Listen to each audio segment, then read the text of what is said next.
there have been very different reactions in Hong Kong regarding this. And also overseas, people look at the latest development through different lenses. What do you make of the very divided opinion, it seems, about the reactions? Obviously, it would be better if this piece of national security legislation is to be legislated in Hong Kong domestically.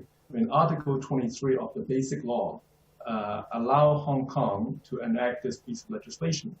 But for 23 years, we haven't done so. In fact, we did make an attempt back in 2003, but we did not manage to pass it.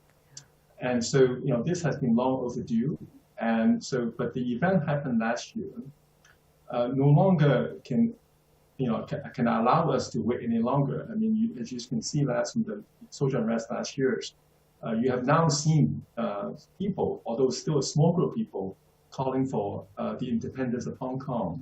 And again, you also see people talking about subverting the state power to even act of terrorism in Hong Kong. And not to mention that there are some foreign interference in Hong Kong. Notably, in particular, one country, they have been very vocal about the events in Hong Kong, and politicians from this country even come to Hong Kong to show support to some of the protesters. So I think, again, I mean, this is not ideal that a piece of legislation, such an important legislation, cannot be handled domestically within Hong Kong. But I think it is only right for the mainland authority to step in. After all, this has always been their right to do so.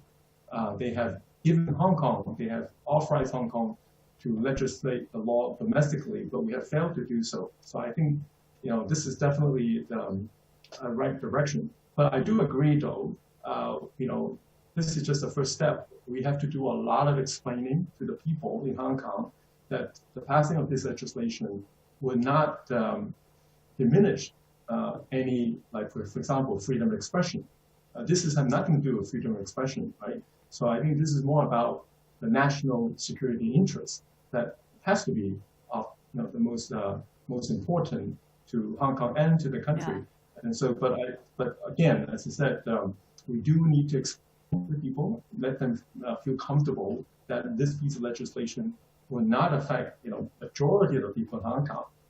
So I think once this legislation is passed, I think we have to find out the details, especially about the enforcement, how to enforce this piece of law. I'm sure it will be compliant with the law in Hong Kong as well.